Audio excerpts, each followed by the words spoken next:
education. Why and how did you become passionate about it? I know your mother was a school teacher. Yeah, thanks for having me. Thanks for being here. This is a very white room, isn't it? It's about as white as it could be. I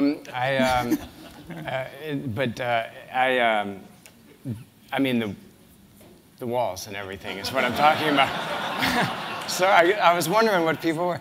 Okay, but Gerald and I were saying, boy, this is a really white room. What a weird start to this. Okay. No, my mom was a teacher. My sister taught for a while, and a lot of my best friends went into teaching after school. But I grew up around, my mom, before she got her certificate, she was a volunteer in the school. So I was just used to her always being at my elementary school. She put on all the school plays, and she did art projects, and she was always there, and everyone knew her name. And so it seemed a little natural to me that if the school's down the street, you're somehow involved in it. And when I was living in Brooklyn, for the first time in my life, I was about 30, and I was living as a writer, just being able to pay my bills doing that. And I had a lot of flexible time on my hands, maybe too much time. And with me and too much time and in a room sitting, pretending to write, it's not helpful at a certain point. You sort of go around the bend. And so I would walk the streets of Brooklyn, and there was a school there, PS 51, nearby. And I always felt like, boy, I wish I could get in there, be useful. I had so many teacher friends that said they needed extra help in the classroom, but there wasn't that conduit there at that time in Brooklyn. So when we moved back to San Francisco, that's when we decided to sort of create a space where we could help public school teachers, that parents and students could come there after school as a drop-in program. So we opened this space at 826 Valencia, that's the address, and the name, and our landlord loves this because we can never move. But we opened it as just a drop-in center, and we had a sandwich board out front that said free tutoring after school and all your English-related homework. And this is in the Mission District of San Francisco, so most of the kids are from Spanish-speaking homes. But the one catch was, has anyone been there? Has anyone seen this? Okay, so a few people. It was zoned for retail. So the landlord said, you can open your tutoring center, that's great, but you got to sell something. And we thought, well, that's too bad. We had no experience. We used to have a shop in Brooklyn that we sold taxidermy supplies to the amateur taxidermist. And if you had, found or slayed an animal and you wanted to preserve it and honor it, you could buy all your molds and gold and glue and all that stuff. But so when they said we can, you got to sell something, we thought back. We said, well, we know all these suppliers for taxidermy and stuff, so we'll sell amateur taxidermy supplies. But 826 Valencia happens to be next to the only other place in the city that already was selling amateur taxidermy supplies. This is a place called Paxson Gate. So anyway, when we were renovating the building, it had a kind of a look of the hull of a ship. So we decided, somebody had the idea of selling pirate supplies. How we'll stick it to the man. We'll sell pirate supplies, and wouldn't that be funny? So we found pirate wholesalers. There are many of them that sell eye patches and planks and puffy shirts and striped socks. So that's what we stocked the store with and made it look like a place that not about pirates, but where pirates would go. Like it's for working buccaneers. It's not no images, no cute, kitschy stuff. It's like real stuff. So that's what we did. And we thought, well, this is just the front of the store, and then behind it was the tutoring center. But what ended up happening is right away, we thought it was a waste of space originally, but it did phenomenally well, I mean, within the first few months, it was paying our rent and a salary. And it was bringing all these people in that normally wouldn't go to a nonprofit and see what's going on. They'd come in, they say, what the hell is going on here? What are you doing? And then we'd explain it to them, and then right behind it, they would see all these kids at work on their homework. So we were working one-on-one with their after-school homework right beyond the pirate store. So, and then, our volunteer base grew from a couple hundred at first to now we have 1,800 volunteer tutors that are all trained and ready to work either on our location or in schools all over the city. So it kept growing in all these organic ways teachers would say, why don't you come to us if we can't come to you? Or why don't you do field trips? And how about workshops at night? And the volunteers would say, let's do, publish student work, or let's work on the weekends and have, a performance space for the students. So we just sort of knew from the beginning. I knew that I didn't know anything close to what the educators in the neighborhood knew and what the parents knew and what was best for their students and kids. All I knew is that we could create this space and maybe raise an army of volunteers, and then the community at large would tell us how to be useful. So I should let you ask another question, right? I don't know. I'm wearing this white jacket, trying to amplify the unbearable whiteness of being. Yeah, here. yeah. But, you helped produce a documentary, The American Teacher, which details the challenges that American public school teachers face. And I think there's a clip that we can perhaps play now. Then we can talk about that a little bit. I used to tell people that the government pays me to blow things up, and then they used to ask, are you in the NSA or the FBI or something like that? And I said, no, I teach science. They are public servants, but why do I get the feeling that a lot of them are more in it for serving themselves? I know that I'm a teacher in every cell of my body. We can achieve brilliance, and we will achieve brilliance, and it's going to be a lot of work, but it's completely doable for everybody in this classroom. If they're here to serve our kids, why does it seem they're only serving us a big old bill? I had no idea how much money I was going to have to spend out of my own pocket because I didn't get anything really. When I started telling my friends that I wanted to go into education, everyone immediately said, you went to Harvard, you should be a doctor or a lawyer, you should make money. Everyone's heard that old axiom that those who can do and those who can't teach. The proponents of that axiom have never stood in front of a classroom. Good morning, first grade. Good morning, first grade. Teachers make thousands of decisions a day, and they don't do it about an abstract idea. They do it about the life of a child. You can't imagine anything harder. Given the low pay and long hours, teachers burn out at a rate unparalleled in almost any other field. I feel like I give everything I have, but it's never enough. As the man, you're supposed to be the provider. When you can't provide for your family, you feel like a loser.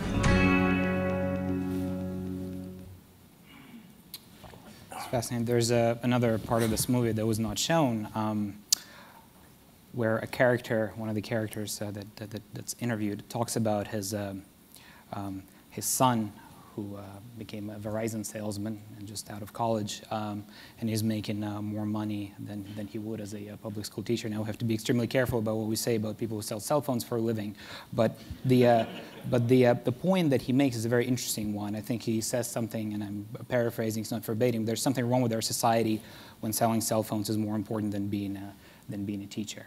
How do you think we as a society can fix that disequilibrium in values, in compensation, in motivation, perhaps? Well, this started when we started 826. We started giving Teacher of the Month awards to reward public school teachers, and we just gave them a $1,500 grant, no strings attached, just to sort of, and we hoped that they would spend it on so things outside of their classroom. Most of them ended up spending it on their classrooms, but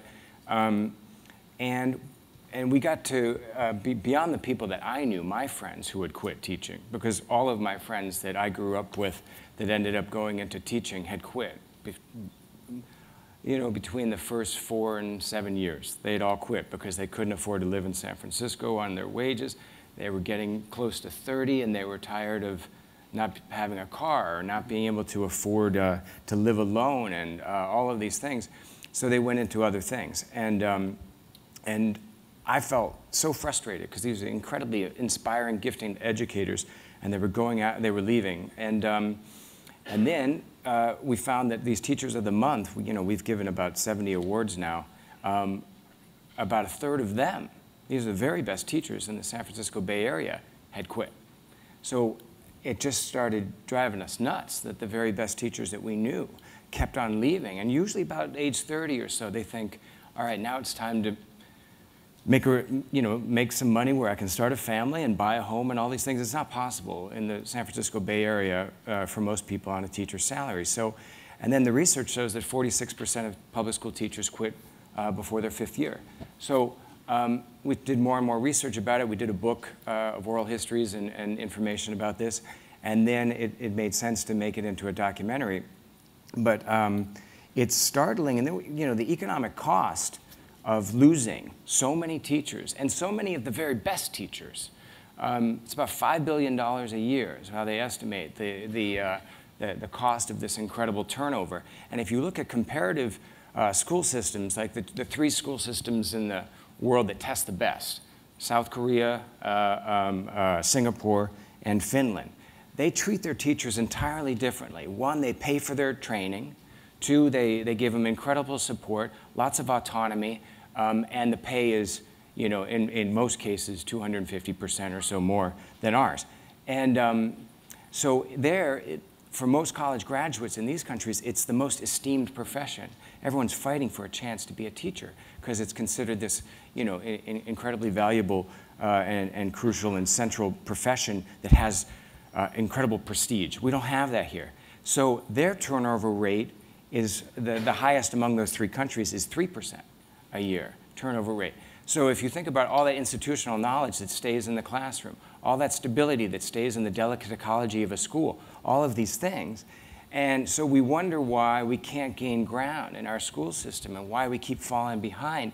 It starts with paying well, compensating, retaining the best teachers and keeping them in the classroom. So, and you know, and the Bill and Melinda Gates Foundation has spent, you know, almost $500 million on research.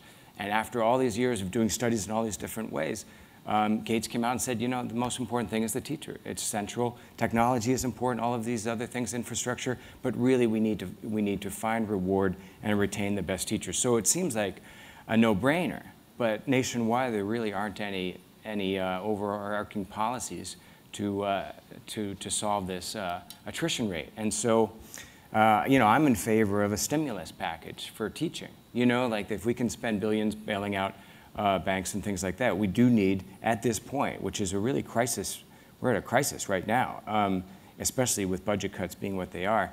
The schools, state by state, need a stimulus. They need to be able to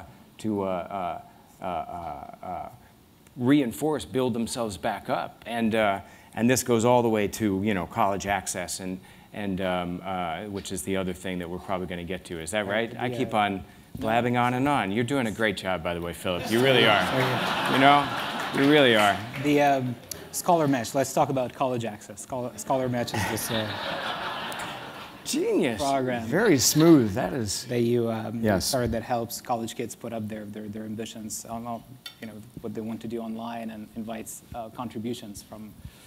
This is our wholesale ripoff of Kiva and Kickstarter, 2 websites that I thought were incredibly brilliant. And I teach a high school class. I've taught for about 10 years, and so I write 20 college recommendations a year, and I try to get my students into college. And even when they did get in, for so many reasons, a lot of these kids don't qualify for state and federal loans, or their financial situation is highly unusual, and they had incredible trouble navigating the system.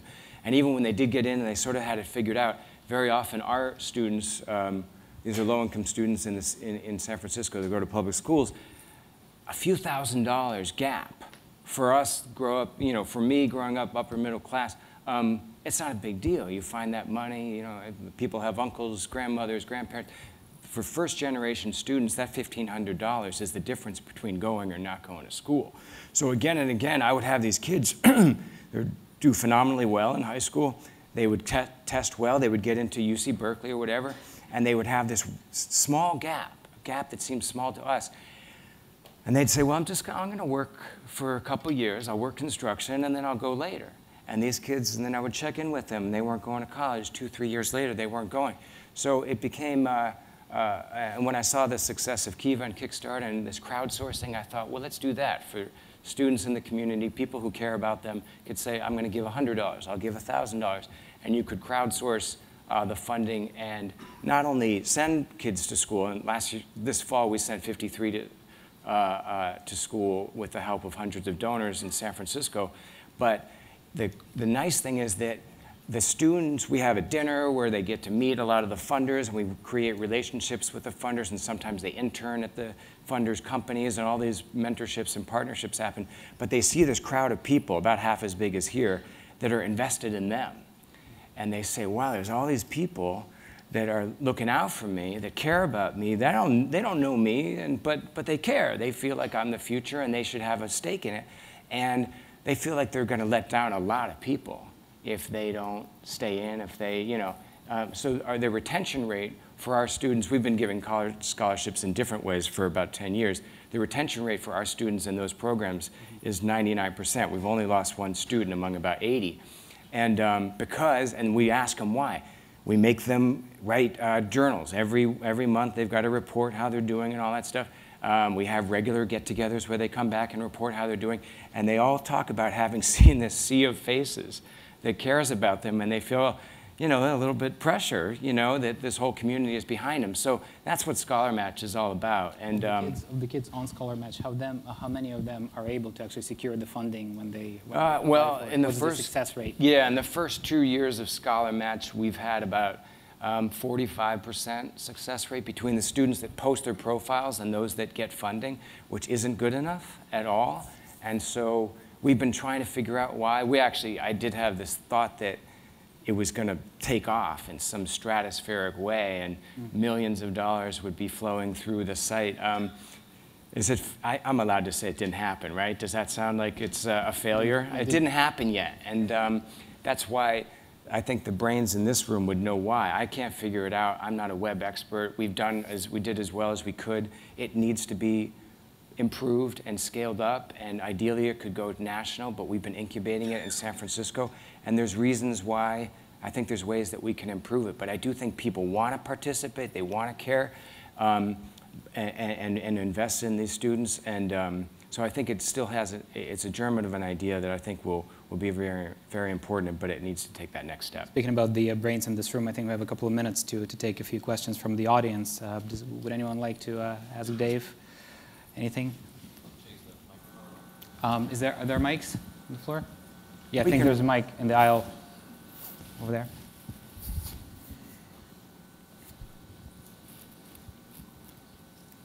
So there's a number of points this morning that have been made about things that just make sense but aren't happening.